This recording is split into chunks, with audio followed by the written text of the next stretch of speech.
প্রিয় বন্ধুগণ, তাহলে বলছিলাম আজকের এই দিবসে আল্লাহ পাকের দরবারে সবচাইতে পছন্দনীয় আমল হলো আপনি যে পশুটা আল্লাহর জন্য নির্ধারণ করেছেন, যেটি আপনি আজকে কোরবানি দেবেন বলে আপনি নিয়ত করেছেন, এই পশু জবাইয়ের মধ্য দিয়ে আজকের যে ইবাদত আপনি করবেন, রাসূলুল্লাহ বলেছেন এটাই হচ্ছে আল্লাহর দরবারে সবচাইতে শ্রেষ্ঠ আমল। আমার বন্ধুগণ, যেই পশু আমরা জবাই করি, এই পশু যখন আপনি জবাইয়ের জন্য জবাইয়ের স্থানে নিয়ে যান, এই পশু জবাই করতে গিয়া তার দেহ থেকে যে রক্ত প্রবাহিত হয়, সেই রক্ত জমিনে পড়ার আগেই আপনার কোরবানি আল্লাহর দরবারে মঞ্জুর হয়ে যায়। পড়েন সুবহানাল্লাহ। নবী করিম সাল্লাল্লাহু আলাইহি ওয়াসাল্লাম বলছেন যে বান্দা যখন আল্লাহ পাকের এই নৈকট্য অর্জন করার জন্য আল্লাহর দেওয়া এই বিধানটাকে সঠিকভাবে আদায় করার জন্য তার পশুটা যখন জবাই করার জন্য জবাই স্থানে নিয়ে যায়, وَإِنَّ الدَّمَّ لَيَقَعُ مِنَ اللَّهِ عَزَّ وَجَلَّ بِمَكَانٍ قَبْلَ أَنْ يَقَعَ عَلَى الْأَرْضِ, যখন সেই পশুকে জবাই করা হয় তার রক্ত প্রবাহিত হয়ে রক্তের ফোঁটা জমিনে পড়ার আগেই কোরবানি আল্লাহর দরবারে মঞ্জুর হয়ে যায়। সুবহানাল্লাহ। তবে এখন প্রশ্ন হলো, কোরবানি কি সবার কবুল হবে? সবার কোরবানি কি কবুল হয়? না, সবার কোরবানি কবুল হয় না। যা ইতিপূর্বেই আল্লাহ রাব্বুল আলামিন হযরত আদম আলাইহিস সালামের সন্তানদের মধ্য দিয়ে পৃথিবীর মানুষদেরকে তা জানিয়ে দিয়েছেন।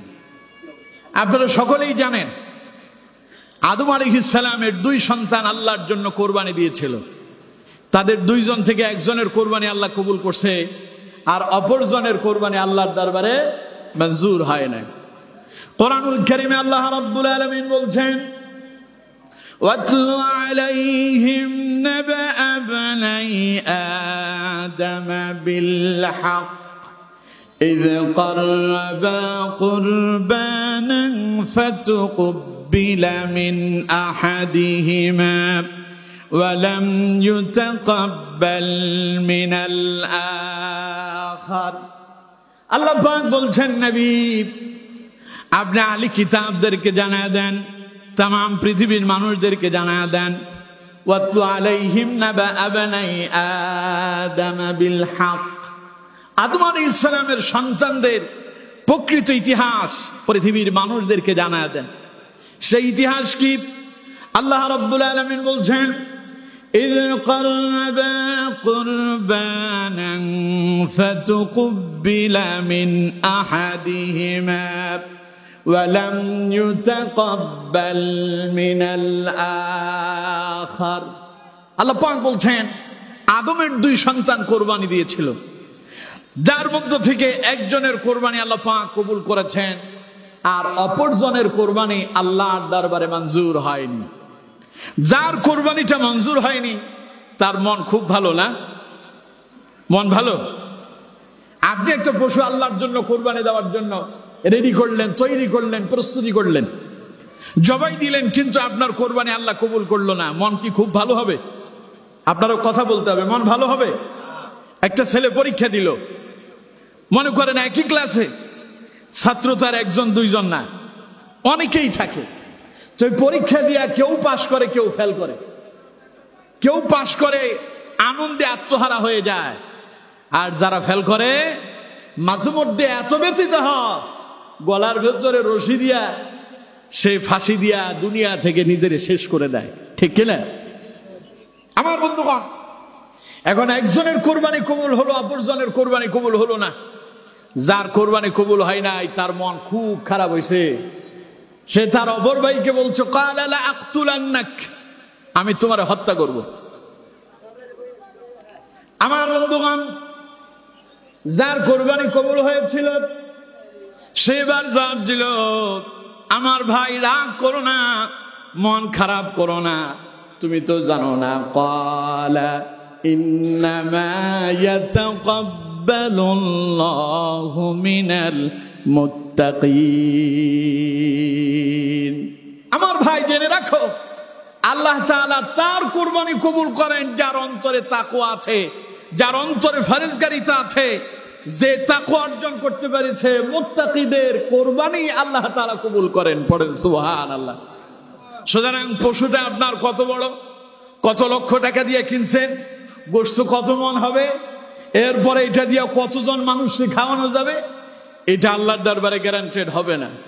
আল্লাহর দরবারে গ্যারান্টেড হবে আপনার অন্তরের পরিশুদ্ধতা, আপনার নিয়ত কি। আপনি কি কোরবানি দিচ্ছেন গোশত খাওয়ার জন্য, না আপনি কোরবানিটা দিচ্ছেন আল্লাহর সন্তুষ্টির জন্য, আল্লাহ তাআলা সেটাই দেখবেন।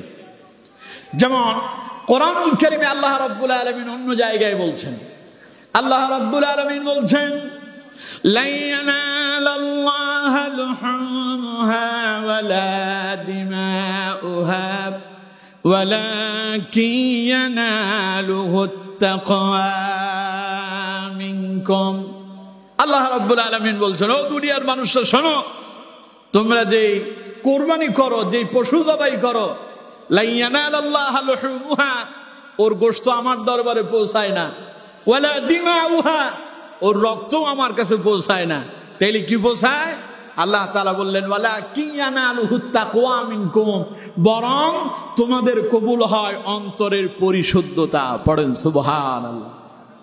একটা লোক 10 লাখ টাকা দিয়ে একটা গরু কিনছে, আরেকজন 10,000 টাকা দিয়ে একটা ছাগল কিনছে, কিন্তু দুইজনের নিয়ত একরকম না।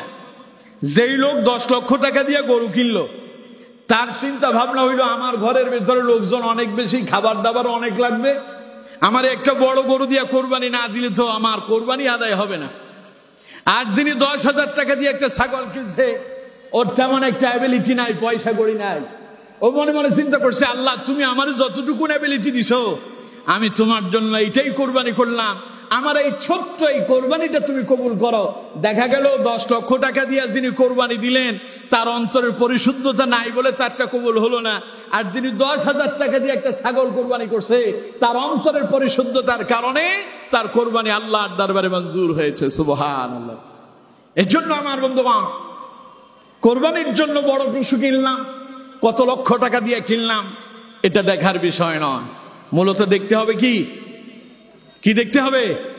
অন্তর। আপনার অন্তর ঠিক আছে কিনা, অন্তরের নিয়ত পরিষ্কার কিনা, আপনার অন্তরের পরিশুদ্ধতা আছে কিনা।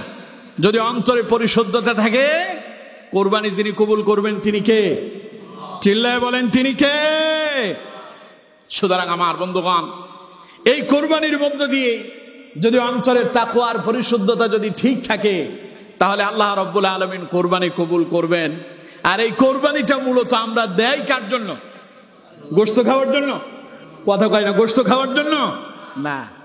কোরআনুল কারীমে আল্লাহ রাব্বুল আলামিন বলছেন, ও নবী দুনিয়ার মানুষদেরকে শোনা দেন, কুল ইন্না সালাতি ওয়া নুসুকি ওয়া মাহইয়ায়া ওয়া মামাতি লিল্লাহি রাব্বিল আলামিন। নবী আপনি বলেন, কুল আপনি বলুন, ইন্না সালাতি নিশ্চয় আমার নামাজ, ওয়া নুসুকি আমার কোরবানি, ওয়া মাহইয়ায়া আমার বেঁচে থাকা, ওয়া মামাতি আমার মরে যাওয়া, লিল্লাহি রাব্বিল, বলেন লিল্লাহি রাব্বিল আলামিন। আমার মরে যাওয়া, আমার বেঁচে থাকা, আমার নামাজ, আমার কোরবানি, এই সব হবে একজনের জন্য, যিনি বিশ্বের প্রতিপালক, সে মহান রব্বুল আলামিনের জন্য। ঠিক কিনা? আর তা যদি আল্লাহর জন্য করেন, তাহলে গোশতের দিকে তাকানোর প্রয়োজন নাই, এটার জন্য অন্তরের পরিশুদ্ধতার প্রয়োজন। সুতরাং আমার বন্ধুগণ, সে অন্তরের পরিশুদ্ধতা যদি থাকে, আজকের কোরবানি আল্লাহর দরবারে মঞ্জুর হবে। আর অন্তরের যদি পরিশুদ্ধতা না থাকে, তাহলে কোরবানি আল্লাহর দরবারে মঞ্জুর হবে না। এর জন্য আগে আমাদের নিয়তকে পরিষ্কার করতে হবে, পরিশুদ্ধ করতে হবে। আমার বন্ধুগণ, এই কোরবানির বিধান আল্লাহ রাব্বুল আলামিন হযরতে ইব্রাহিম আলাইহিস সালামের মধ্য দিয়ে এই পশু জবাইয়ের সিস্টেম চালু করেছেন। প্রিয় ভাইরা আমার, হযরত ইব্রাহিম আলাইহিস সালাম তিনি হলেন আমাদের মুসলিম জাতির পিতা। মুসলিম জাতির পিতার নাম কি? সবাই বলেন, মুসলিম জাতির পিতার নাম কি? কোরআনুল কারীম থেকে শোনান, আল্লাহ পাক বলছেন মিল্লাতা আবিকুম ইব্রাহিম হুয়া সাম্মাকুমুল মুসলিমিন। আল্লাহ পাক বলছেন দুনিয়ার মানুষরা, ইব্রাহিম হচ্ছেন সেই ব্যক্তি, মিল্লাতা আবিকুম ইব্রাহিম, তিনি হচ্ছেন তামাম পৃথিবীর সমস্ত মুসলিম মিল্লাতের জাতির পিতা। সুবহানাল্লাহ। কেন তিনি আমাদের জাতির পিতা? আল্লাহ পাক বলছেন হুয়া সাম্মাকুমুল মুসলিমিন, কারণ ইব্রাহিম মুসলমানদের নাম রেখেছেন।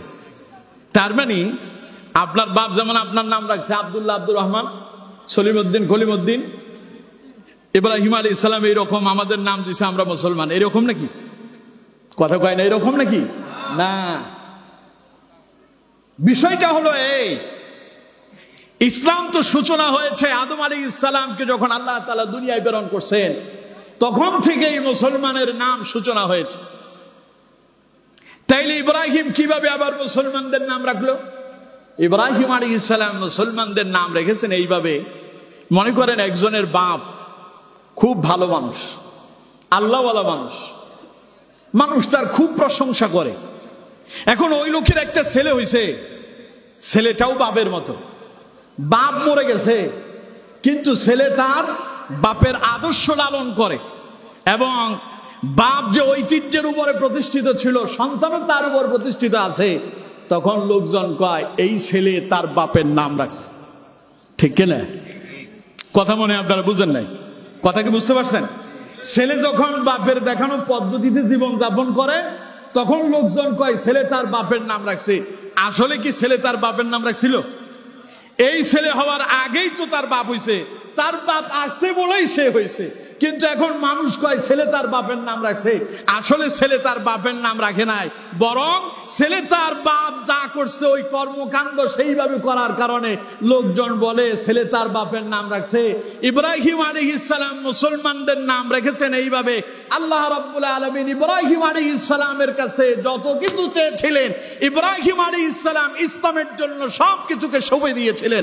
এই জন্য ইব্রাহিম আলাইহিস সালামের নাম হলো ইব্রাহিম খলিলুল্লাহ। পড়েন সুবহানাল্লাহ। খলিল মানে কি? খলিল মানে কি? বন্ধু। আর হাবিব মানিও, হাবিব মানিও বন্ধু, খলিল মানিও। রাসূলুল্লাহর নাম হচ্ছে হাবিবুল্লাহ, আমাদের নবীর নাম কি? হাবিবুল্লাহ। আর হযরত ইব্রাহিম আলাইহিস সালামের নাম খলিলুল্লাহ। হাবিবুল্লাহ বন্ধু, খলিলুল্লাহ বন্ধু, কিন্তু বন্ধুত্বের একটা দূরত্ব আছে, এটা মত পার্থক্য আছে, ভেদাভেদ আছে। হাবিবুল্লাহ তাকে বলে যাকে আল্লাহ বন্ধু বানাইছে, আর খলিলুল্লাহ তাকে বলে যে আল্লাহর বন্ধু বানিয়েছে। সুবহানাল্লাহ। কোন আল্লাহ তাআলা তার নবীকে বন্ধু হিসেবে পছন্দ করেছেন। নবী যা চেয়েছেন আল্লাহ তাই দিয়েছেন। সুবহানাল্লাহ। কোন নবী করিম সাল্লাল্লাহু আলাইহি ওয়াসাল্লাম মদিনায় মুনাওয়ারায় গেলেন। মদিনায় যাওয়ার পরে 16 মাস পর্যন্ত রাসূলুল্লাহ মসজিদে আকসার দিকে ফিরে ফিরে নামাজ আদায় করতেছেন। কিন্তু তার আগে রাসূলুল্লাহ কাবার প্রান্তরে নামাজ পড়েছেন। কাবার সামনে যখন দাঁড়াতো, মসজিদে আকসার দিকেই দাঁড়াতো, কিন্তু সামনে কাবা ছিল। মদিনায় যাওয়ার পরে দিক পরিবর্তন হয়ে গেল, এখন আর কাবার দিকে ফিরে রাসূলুল্লাহ দাঁড়াতে পারেন না, এখন মসজিদে আকসার দিকে ফিরে নবীজি নামাজ আদায় করেন। নবী করিম সাল্লাল্লাহু আলাইহি ওয়াসাল্লাম নামাজে দাঁড়ান, বারবার আকাশের দিকে তাকান। নবীর মনে খুব ইচ্ছে, আল্লাহ যদি আমার অর্ডার করতো তাহলে আমি বাইতুল্লাহর দিকে, কাবার দিকে ফিরে নামাজ আদায় করতাম। নবীজি নামাজের ভেতরে দাঁড়ায় এই মনোভাব যখন রাসূলুল্লাহর অন্তরে এলো, আল্লাহ রাব্বুল আলামিন আয়াত নাজিল করলেন আর নবীকে শোনায়া দিলেন, আমার নবী এখন থেকে আর আকসার দিকে ফিরে আপনাকে নামাজ আদায় করতেই হবে না। আপনার মনের ভাব আমি বুঝতে পেরেছি, আপনি বারবার আসমানের দিকে তাকান, আপনার মনের কথা আমি বুঝতে পেরেছি। এখন থেকে আপনি কাবার দিকে ফিরে নামাজ আদায় করবেন। সুবহানাল্লাহ। কোন নবী বলা লাগে নাই, মনে মনে চিন্তা করছে, আল্লাহ তাই করে দিয়েছে।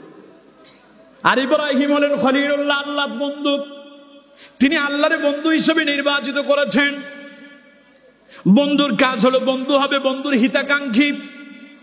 আপনার একজন বন্ধু বিপদে পড়ছে, রোড অ্যাক্সিডেন্ট করছে, খবর পাওয়ার সঙ্গে সঙ্গে সব কাজকর্ম পিছনে ফেলে দিয়া দৌড় দিয়া বন্ধুরে দেখতে চলে যান। ঠিক কিনা? কথা কয় না ঠিক কিনা? কারণ বন্ধু বন্ধু যারে তারে বলে না, যার সাথে হৃদয়ের সম্পর্ক হয়, যার সাথে অন্তরের সম্পর্ক হয়, তারই বন্ধু বলে। আর বন্ধু তার বন্ধুর জন্য সবই করতে পারেন। আল্লাহ রব্বুল আলামিনকে ইব্রাহিম আলাইহিস সালাম বন্ধু হিসেবে নির্বাচিত করলেন। এবার আল্লাহ পাক যা চান ইব্রাহিম আলাইহিস সালাম আল্লাহর জন্য তা করতে তৈরি হয়ে যান। বিবাহ করছে ইব্রাহিম আলাইহিস সালাম, জীবনের ৮০-৮৫ বছর হয়ে গেছে, ছেলে মেয়ে হয় না। আল্লাহর দরবারে দোয়া করলাম, রব্বি হাবলি মিনাস সালিহিন, আল্লাহ আমার একটা নেককার সন্তান দাও। জীবনের ৮৬ বছর বয়সে আল্লাহ রাব্বুল আলামিন ইব্রাহিম আলাইহিস সালামের দোয়া মঞ্জুর করলেন আর শোনায়া দিলেন, ফাবাশশারনাহু বিগুলামিন হালিম। আল্লাহ রাব্বুল আলামিন বললেন, জিবরাইল যাও ইব্রাহিমকে শোনায়া দাও, আমি তারে একটা নেককার ধৈর্যশীল সন্তানের সুসংবাদ প্রদান করছি। সুবহানাল্লাহ। তাহলে এই ছেলে পেতে ইব্রাহিম আলাইহিস সালামরে কত বছর আল্লাহর দরবারে দোয়া করতে হয়েছে? কত কয় না, কত বছর? আমাদের ছেলে মেয়ে হয় না, বিয়ে করছে ১-২ বছর হয়েছে, হাই হাই হা হা কা কা শুরু হয়ে যায়। ঠিক কিনা? আমাদের ফেনীর ভাষায় যদি বলে এককারে গেছে শেষ। ঠিক কিনা? কন্ত দেখি ছেলে মেয়ে দেওয়ার মালিক কে? আরো জোরে বলেন। না পীর সাহেব, ডাক্তার, কবিরাজ? কে দেন? চিল্লায় বলেন কে দেন? কন্ত পীর বড় না নবী বড়? পীর বড় না নবী বড়? ইব্রাহিম আলাইহিস সালাম আল্লাহর কাছে না চাইলেও তো পারতেন, কারণ ইব্রাহিম আলাইহিস সালাম তো নবী। নবীদের কাছে তো ইলহাম আসে, ওহী আসে, কিন্তু ইব্রাহিম আলাইহিস সালাম আল্লাহর দরবারে কাঁদছে। ছেলে হয় না, মেয়ে হয় না, পীরের দরবারে যাওয়ার আগে আল্লাহর দরবারে যান। ডাক্তারের কাছে যাওয়ার আগে আল্লাহর দরবারে সিজদায় অবনত হয়ে যান। সন্তান হয় না, রাতের আঁধারে উঠে যান, ওযু করে নামাজের বিছানায় দাঁড়ায় যান, তাহাজ্জুদের নামাজ আদায় করেন, চোখের পানি ছেড়ে দিয়ে আল্লাহর দরবারে দোয়া শুরু করে দেন। আল্লাহ রব্বুল আলামিন নিঃসন্দেহে আপনার দোয়া কবুল করবেন, কোনো সন্দেহ নাই। কারণ নবী করিম সাল্লাল্লাহু আলাইহি ওয়াসাল্লাম বলছেন, যখন দুনিয়ার সব দোকানপাট, ব্যবসা বাণিজ্য সব কিছু যখন বন্ধ হয়ে যায়, ইয়ানজিলু রাব্বুনা কুল্লা লাইলাতিন ইলাস সামাঈদ দুনিয়া হিনা ইউবকা সুলুসুল লাইলিল আখির। রাসূলুল্লাহ বলেছেন, যখন রাতের 1/3 শেষ হয়ে যায়, এমত অবস্থায় আল্লাহ রাব্বুল আলামিন দুনিয়ার আসমানে নেমে আসেন।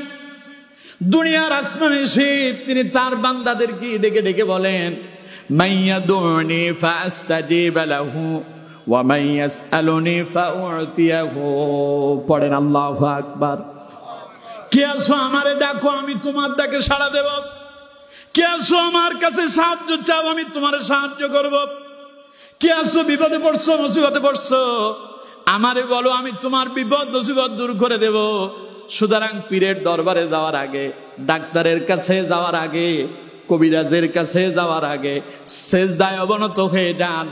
বান্দা যখন সিজদায় যায় আল্লাহর নিকটে চলে যায়। কথা আমার না আল্লাহ? সবাই বলেন আমার না আল্লাহ? আল্লাহ তাআলা বলছেন, ওয়াসজুদ ওয়াকতারিব, সিজদা দাও, আল্লাহর নিকটে চলে যাও। সুবহানাল্লাহ। এই জন্য নবী করিম সাল্লাল্লাহু আলাইহি ওয়াসাল্লাম সিজদা বেশি দিয়েছেন। কিয়ামতের ময়দানে যখন উম্মতেরা বিপদে পড়বে, তখনও নবী সিজদায় থাকবে। সুবহানাল্লাহ কয় না কে? আল্লাহ রাব্বুল আলামিন নবীর জন্য একখানা আসন দিবেন, আল্লাহর আরশে আজিমের পাশেই থাকবে। তার নাম হলো মাকামে মাহমুদা। এই মাকামে মাহমুদে নবী করিম সাল্লাল্লাহু আলাইহি ওয়াসাল্লাম সিজদায় পড়ে কাঁদবেন আর বলবেন, রব্বি হাবলি উম্মতি, রব্বি হাবলি উম্মতি, রব্বি হাবলি উম্মতি। আল্লাহ জিজ্ঞাসা করবেন নবী কাঁদেন কেন? নবীজি বলবেন আল্লাহ আমার উম্মত বিপদে পড়ছে, আমার উম্মত বিপদে পড়ছে। আল্লাহ রাব্বুল আলামিন বলবেন নবী টেনশন করবেন না, মন খারাপ করবেন না, আজ আপনার কান্নার দিন নয়, আজ তো আপনার আনন্দের দিন। আপনি আমার বন্ধু, আপনি আমার হাবিব, আমি আপনার পছন্দ করি, আমি আপনারে ভালোবাসি। সুতরাং নবী কান্না করবেন না, আপনি আপনার মাথা উঠান, আমি আজ আপনারে সন্তুষ্ট করব। আপনার উম্মত বিপদে পড়ছে, মুসিবতে পড়ছে, আপনি আপনার উম্মতদেরকে বাছাই করেন, আপনাদের জন্য আমার কাছে সুপারিশ করেন। আজকে আপনার সুপারিশ আমি আল্লাহ মঞ্জুর করব, আর আপনার উম্মতদেরকে আমি জান্নাত দান করব। তাহলে কন্ত দেখি নবী কোথায়? কথা কয় না, রাসূলুল্লাহ কোথায়? সিজদায়। এর জন্য হাদিসের ভেতরে এসেছে নবী করিম সাল্লাল্লাহু আলাইহি সাল্লাম বলছেন, ও দুনিয়ার মানুষেরা, যখন তোমরা সিজদায় চলে যাও তখন সিজদায় গিয়া বেশি বেশি দোয়া করো, ফাকসিরুদ দুআ, বেশি বেশি দোয়া করো। কারণ সিজদার মাঝে বান্দা যখন যায়, বান্দা আল্লাহর নিকটবর্তী হয়ে যায়, আর সিজদায় বান্দা যে দোয়া করে তা আল্লাহ কবুল করে না। এর জন্য সন্তান হয় না, আগে নামাজ পড়েন, সিজদা দেন, তাহাজ্জুদের নামাজ আদায় করেন, আল্লাহর দরবারে চোখের পানি ছেড়ে দিয়া কাঁদেন। সন্তান কার কাছে আছে? ছেলে মেয়ে কার কাছে আছে? আল্লাহর কাছে কাঁদেন, আল্লাহ দেবেন, অবশ্যই দেবেন। ইব্রাহিম আলাইহিস সালাম ৮৬ বছর পর্যন্ত কাঁদলেন, ৮৬ বছর পর্যন্ত দোয়া করলেন, রব্বি হাবলি মিনাস সালিহিন, খালি আল্লাহ আমার একটা পোলা দাও, আমার একটা পোলা দাও, আমার একটা ছেলে চাই, আমার একটা মেয়ে চাই। এই দোয়া করবেন না। এই দোয়া যদি করেন তাহলে আপনারও একটা সন্তান হতে পারে যার চরিত্র হতে পারে ফেরাউনের মতো, ঠিক কিনা? ওই যে একজন বলছিল আমার একখান ছেলে হইছে, একজন জিজ্ঞাসা করছিল শুনছি তোমার নাকি ছেলে হইছে, কয় নাম রাখছো কি? কয় নাম রাখছো অমুক। কয় এটা এক নমরুদ পয়দা হওয়া। মা খুব খুশি হয়েছে, নমরুদ হয়েছে আমার। নাউজুবিল্লাহ বললেন না? নমরুদ মনে হয় খুব ভালো মানুষের নাম। কথা কয় না, নমরুদ খুব ভালো মানুষের নাম। সব কথা ডাইরেক্ট বলবো না, কিছু কথা ইশারায় বুঝে নিতে হবে। কথা বুঝেন আপনারা? কথা কয় না, কথা বুঝেন? সন্তান যদি নমরুদ হয়, সন্তান যদি ফেরাউন হয়, সন্তান যদি আবু জাহেল, আবু লাহাব, উতবা সাহেবার মতো হয়, জীবন শেষ হয়ে যাবে। আপনার নিজের জীবনের সমস্ত অর্জিত অর্থ, জীবনের সকল প্রশংসা সব এক মুহূর্তের ভেতরে ধুলার সঙ্গে মিশে যাবে, ঠিক কিনা? এই জন্য সন্তান চাইতে হবে নেককার সন্তান। রব্বি হাবলি মিনাস সালিহিন, আল্লাহ আমারে নেককার সন্তান দাও। খালি ছেলে দাও, ছেলে দাও, ছেলে একখান হবে, আপনার জীবনের যা অর্জন করছেন সব মুহূর্তের ভেতরে শেষ করে দেবে। এর জন্য আমার বন্ধুগণ দোয়া করবেন আল্লাহর শেখানো পদ্ধতিতে। আমার বন্ধুগণ, তাহলে ইব্রাহিম আলাইহিস সালাম কত বছর কেঁদেছেন? কত বছর? ৮৬ বছর। ৮৬ বছর যদি আপনার যদি লাগে, আপনি বলবেন যে হায় হায়, বউ তালাক দাও তাড়াতাড়ি, কারণ আমার বাচ্চা কাচ্চা হয় না, এই বউ দিয়ে আর চলবে না। মেয়ের বাপের বাড়ির লোকজন বলবে নাতি নাতির মুখ দেখি না, এই রকম বিবাহের দরকার নাই, বিবাহ ভেঙে দাও। আরেক জায়গায় বিবাহ হইলে যে সেখানে ছেলে মেয়ে হবে, এই গ্যারান্টি তোমারে কে দিয়েছে? আরেকটা বিয়ে করলে যে তোমার ছেলে মেয়ে হবে, এই গ্যারান্টি তোমারে কে দিয়েছে? সুতরাং আমার বন্ধুগণ, সন্তান আছে কার কাছে? সবাই বলেন কার কাছে? চাইতে হবে কার কাছে? এখন মনে করেন আপনি আল্লাহর দরবারে কানলেন, বিবাহ শাদী করলেন, জীবনের ২০ বছর ওভার হয়ে গেছে, ২০ বছর পরে একটা ছেলে হয়েছে, বাপ এত খুশি। কিছুদিন আগে ফেসবুকে এরকম একটা সংবাদ দেখছিলাম, এক লোক বিবাহ করার ১৪ বছর পরে তার একটা ছেলে হয়েছে। কত বছর পরে? ১৪ বছর। বাপ কানতে কানতে শেষ। ডাক্তারের বলতেছে আপনি যা চান তাই দেব, বাজারের মিষ্টিরা আর কোনো কথা নাই, যা আছে সব এনে প্রথমে হসপিটালের রুগী সুদ্ধা, নার্স ডাক্তার যা আছে সবাই রে খাওয়ালো জম্মের মতো। ছেলে একটা হয়েছে, খুব খুশি। আচ্ছা কন্ত, এই ছেলে হওয়ার 2-10 দিন পরে ছেলে পানিতে বইরা পড়ছে। এবার কোন তো খুশি আর আছে? দুঃখের কোনো শেষ আছে? সারা জীবন কাঁদবে আর বলবে হায় রে হায়, বিবাহ করার 14 বছর পরে একখান ছেলে হয়েছে, এই ছেলে পানিতে বইরা মরে গেছে, টেনশনের শেষ নাই। ইব্রাহিম আলাইহিস সালাম আল্লাহর দরবারে কাইন্দা 86 বছর পরে একখান ছেলে নেওয়ার পরে এই ছেলে এখন মায়ের স্তন পান করে, দুধ পান করে, এখনো কথা কইতে পারে না। আল্লাহ কয়, ইব্রাহিম আমার যে বন্ধু বানাইছো, একটু পরীক্ষা করে দেখি তো কেমন বন্ধু আমি তোমার। এবার তোমার এই ছেলে আর তোমার এই ছেলের মা দুইজনের মরুভূমিতে রেখে আস। সুবহানাল্লাহ বললেন না? পরীক্ষা কয়কারে রেখে আসা হলো মরুভূমিতে। ইতিহাস অনেক লম্বা, সেই দিকে যাব না। ইব্রাহিম আলাইহিস সালাম স্ত্রী পুত্র রেখে এলেন যেখানে কোনো মানুষজন নাই, কোনো গাছপালা নাই, মরুভূমিতে রেখে এসেছে, পানি নাই, প্রচন্ড পানির অভাব। সৌদি আরবে যারা গিয়েছেন তারা জানেন তেলের চাইতে পানির দাম বেশি, ঠিক কিনা?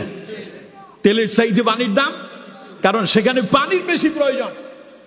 আপনি যখন মরুভূমির পথ ধরে হাঁটবেন শরীর থেকে ঘাম বের হবে না, কিন্তু সেখানকার আবহাওয়াটাই ভিন্ন রকম। সুবহানাল্লাহ, ঘাম বের হবে না কিন্তু গলা শুকিয়ে যাবে। কি শুকিয়ে যাবে? গলা শুকাইলে কি লাগবে? কথা কয় না, গলা শুকালে কি লাগবে? এখন সেখানে পানির চাহিদা বেশি, এই জন্য তেলের চাইতে পানির দাম বেশি। কথাটা আমরা সামনের দিকে আগাচ্ছি, তার আগে আপনাদের আবার দৃষ্টি আকর্ষণ করছি, গেটে আপনাদের ঈদগাহের কালেকশন চলছে। কমিটি আবার আপনাদের কাছে অনুরোধ করেছেন, গেটে ঢোকার সময় আপনারা যারা কালেকশন করছেন সেখানে আপনারা কালেকশনের সেই হাদিয়াগুলো সেখানে প্রদান করবেন। আল্লাহ তাআলা আমাদেরকে আমল করার তৌফিক দান করুন, বলুন আমিন। হাতে সময় আছে আর মাত্র 16 মিনিট। এই 16 মিনিটের ভেতরে যতটুকুন পারি ততটুকুন বলবো, সব কথা বলা সম্ভব হবে না। আমার বন্ধুগণ, প্রিয় ভাই সাহেব, এখন মরুভূমিতে রেখে আসছে, পানি নাই, জনমানব শূন্য এলাকা, কোনো মানুষজন নাই যে সাহায্যের জন্য কারো কাছে যাবেন। আল্লাহ রাব্বুল আলামিন বললেন, ইব্রাহিম আমার যে বন্ধু বানালাম, পরীক্ষা করে দেখি তো আমার কথা মানো নাকি। সন্তান আর স্ত্রী রেখে আসো মরুভূমিতে। ইব্রাহিম আলাইহিস সালাম মরুভূমিতে সন্তান রেখে আসলেন, স্ত্রীকে রেখে আসলেন। আমার বন্ধুগণ, এই সন্তান পেতে 86 বছর সময় লাগলো। বাবার থেকে সন্তানের দূরত্ব হয়ে গেল। দীর্ঘ সময়ের জন্য দূরত্বে আল্লাহ রাব্বুল আলামিনের আদেশে ইব্রাহিম আলাইহিস সালাম রেখে এসেছেন। এখন আল্লাহর অনুমতি ছাড়া ইব্রাহিম আলাইহিস সালাম সন্তানকে দেখারও অনুমতি পাবে না। এখন এই সন্তান দেখার জন্য ইব্রাহিমের জন্য অনুমতি লাগবে কার? চিল্লায় বলেন কার? ইব্রাহিম আলাইহিস সালাম দীর্ঘ সময় পর্যন্ত স্ত্রী থেকে দূরে, সন্তান থেকে দূরে। একটা সময় আল্লাহ রাব্বুল আলামিন বললেন, ইব্রাহিম যাও, ওই যে মরুভূমিতে স্ত্রী আর পুত্র রেখে আসছো, কেমন হয়েছে তারা একটু দেখে আসো। ইব্রাহিম আলাইহিস সালাম যখন গেলেন তখন গিয়ে দেখতে পেলেন মরুভূমি আর মরুভূমি নাই। মরুভূমিতে ঘর হয়েছে, বাড়ি হয়েছে, গাছপালা হয়েছে, পানি হয়েছে।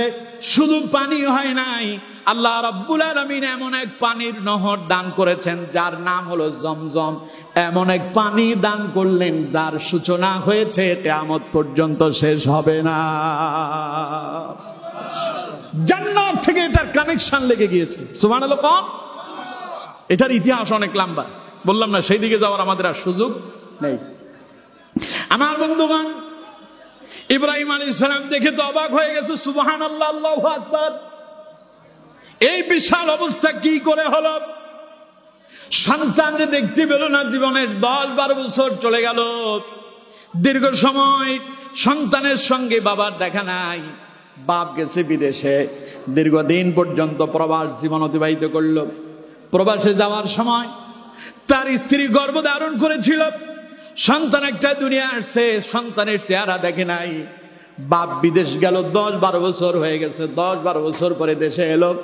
ওই সন্তানের চেহারা বাপ শেষবার প্রথমবার এবার দেখবেন, এতদিন পর্যন্ত দেখতে পারে নাই, এবার 10-12 বছর পরে এই সন্তান যদি বাবার যদি কাছে পায়, কন্ত দেখি এই সন্তান কাছে পাওয়ার পরে বাপ খুশি না বেজার? কথা কয় না, খুশি না বেজার? ইব্রাহিম আলাইহিস সালাম সন্তান দেখতে গেলেন 10-12 বছর পরে। ইব্রাহিম আলাইহিস সালাম ছেলেটারে দেখলেন, এখন আর ছেলে আগের মতো নাই, মায়ের স্তন পান করে না। ছেলে এখন নিজে নিজে দৌড়াদৌড়ি করে, নিজের কাজ নিজেই করতে পারে। এমত অবস্থায় সন্তান যখন কাছে টেনে নিল, বুকে টেনে নিল, এবার রাত্রিবেলায় যখন ঘুমাতে গেল, আল্লাহ রাব্বুল আলামিন ইব্রাহিম আলাইহিস সালাম রে স্বপ্নে দেখালেন, ইব্রাহিম রে, এখন তোমার থেকে আরেক পরীক্ষা নিতে চাই। তোমার প্রিয় কলিজার টুকরা এই সন্তানটারে আমার জন্য কোরবানি করে দাও। সুবহানাল্লাহ। 86 বছর পর্যন্ত কেঁদে কেঁদে আল্লাহর দরবারে দোয়া মঞ্জুর করে একটা সন্তান নিল। 86 বছর পরে সন্তান এলো। আল্লাহ কয় মরুভূমিতে রেখে আসো, মরুভূমিতে রেখে আসলো। জীবনের 10-12 বছর চলে গেল। 10-12 বছর পরে এবার আল্লাহ পাক বললেন, ইব্রাহিম রে, যে সন্তান তুমি মরুভূমিতে রেখে আসছো, ওই সন্তানটারে এবার আমার জন্য কোরবানি দিয়ে দাও। এবার কন্ত দেখি, এটা ইব্রাহিমের জন্য সহজ না কঠিন? সবাই বলেন, সহজ না কঠিন? ইব্রাহিম আলাইহিস সালাম খুব টেনশনে পড়ে গেলেন। 3 দিন পর পর 3 রাত একই স্বপ্নে দেখলেন। ইব্রাহিম আলাইহিস সালাম চিন্তা করলেন, কি করা যায়? আমার এই কলিজার টুকরা সন্তান আল্লাহর জন্য কোরবানি করতে হবে, আল্লাহর অর্ডার। কোরআনুল কারীমে আল্লাহ রাব্বুল আলামিন বলছেন, فَلَمَّا بَلَغَ مَعَهُ السَّعْيَ قَالَ يَا بُنَيَّ إِنِّي أَرَى فِي الْمَنَامِ أَنِّي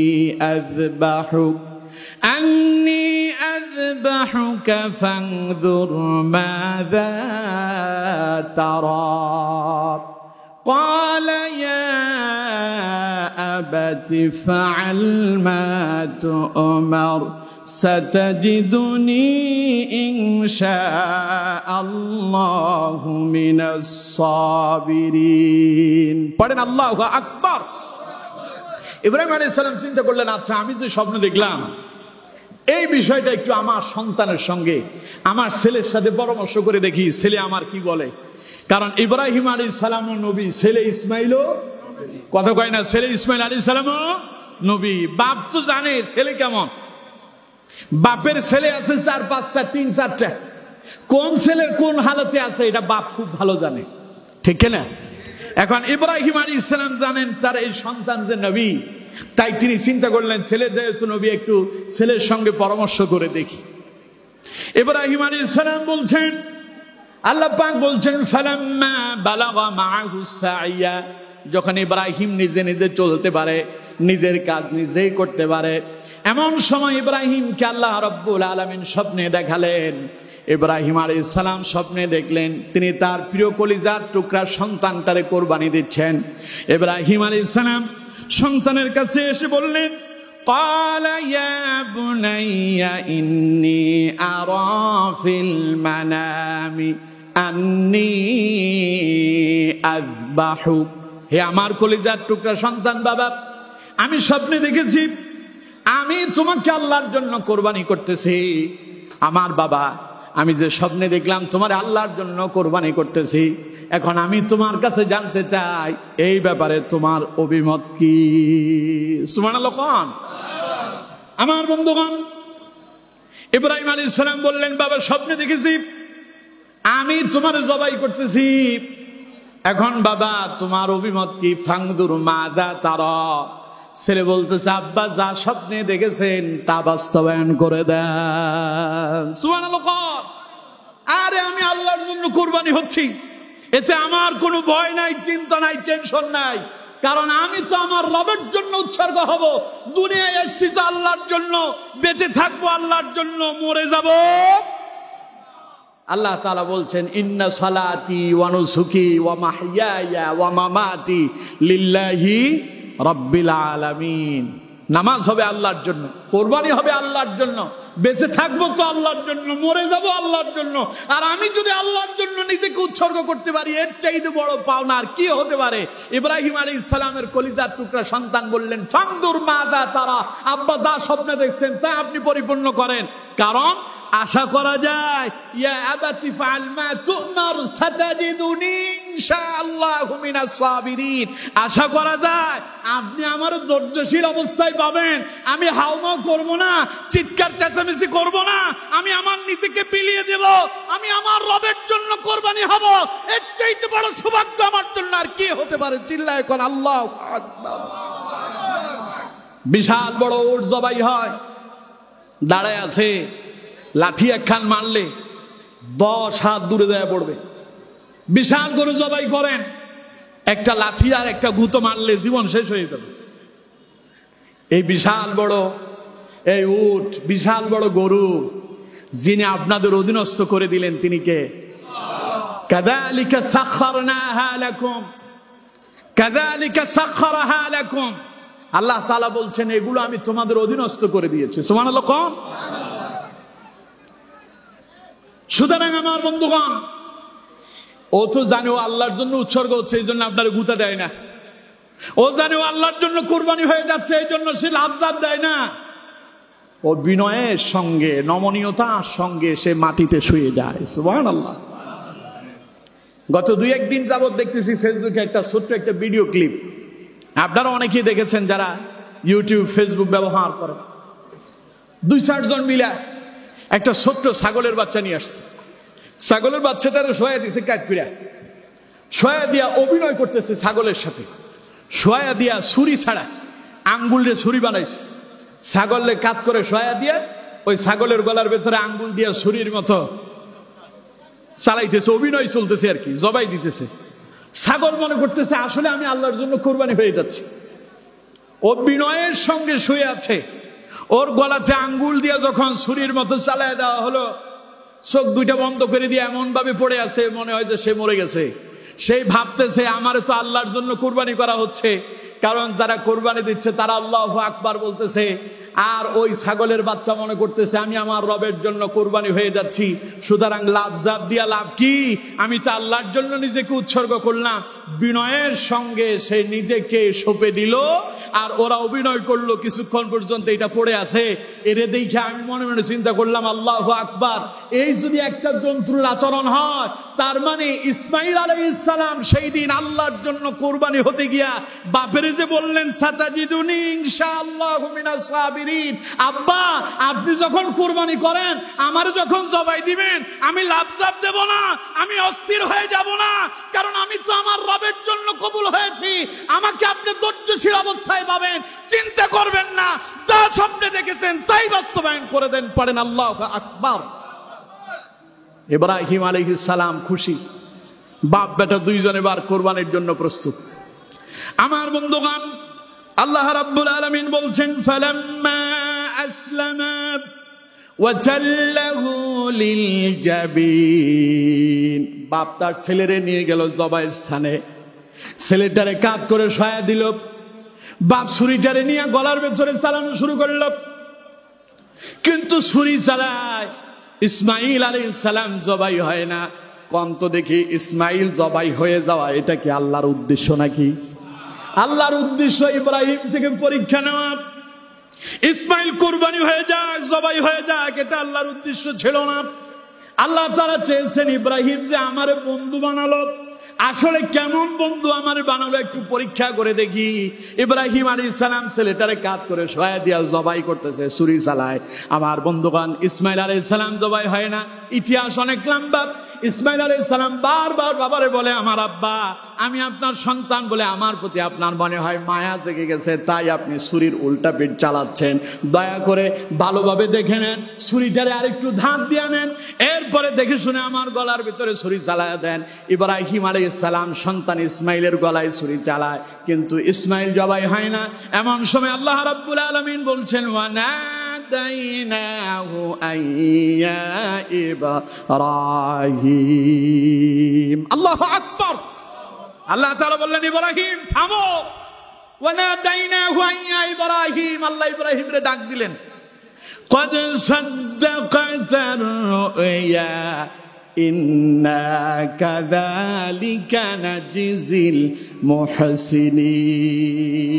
আল্লাহ তাআলা বললেন, ইব্রাহিম তোমার ছেলে জবাই হোক এটা আমি চাই নাই, আমি তো পরীক্ষা করছি, তুমি যা স্বপ্নে দেখেছো তা তোমার ছেলের কাছে বলছো, বাপ বেটা দুইজনই স্বপ্ন বাস্তবায়ন করার জন্য আমার দরবারে এসেছো, আমি তোমাদের কোরবানিটারে কবুল করলাম, তুমি পরীক্ষায় পাস করছো, এইভাবে আমি আমার মুমিন বান্দাদেরকে, এইভাবে আমি নেককারদেরকে পুরস্কার প্রদান করি। সুবহানাল্লাহ। ইন্না হাযা লাহুয়াল বালাউল মুবিন। ইব্রাহিম এটা ছিল সুস্পষ্ট একখান পরীক্ষা। ওয়া ফাদাইনাহু বিযিবহিন আযীম। এরপর আল্লাহ রাব্বুল আলামিন জান্নাত থেকে একটা দুম্বা এনে দিলেন, ইসমাইলের পরিবর্তে ইব্রাহিম আলাইহিস সালাম সেই দুম্বা জবাই করলো, সেখান থেকে আজকের এই কোরবানি এলো। সাহাবায়ে কেরাম রাসূলুল্লাহর প্রশ্ন করলেন, ক্বালা আসহাবু রাসূলিল্লাহি সাল্লাল্লাহু আলাইহি ওয়াসাল্লাম মা হাযিহিল আদাহি, ইয়া রাসূলুল্লাহ সাল্লাল্লাহু আলাইহি ওয়াসাল্লাম, হুজুর কোরবানিটা কি? নবী করিম সাল্লাল্লাহু আলাইহি ওয়াসাল্লাম বললেন, ক্বালা সুন্নাতু আবিকুম ইব্রাহিম, এটা হলো তোমাদের জাতির পিতা ইব্রাহিম আলাইহিস সালামের সুন্নাত। পড়েন সুবহানাল্লাহ। সুতরাং আমার বন্ধুগণ, আজকের এই কোরবানির মূল বিধানটা এসেছে হযরত ইব্রাহিম আলাইহিস সালাম থেকে। তবে কোরবানি একেবারে আদম আলাইহিস সালাম থেকে সূচনা হয়েছে, কিন্তু এই পশু জবাইয়ের এই পদ্ধতি এসেছে হযরত ইব্রাহিম আলাইহিস সালাম এবং সন্তান ইসমাইলের মধ্য দিয়ে আজকের এই কোরবানি আমরা করছি। সুতরাং আমার বন্ধুগণ, সময় 1 মিনিট, শেষ কথা।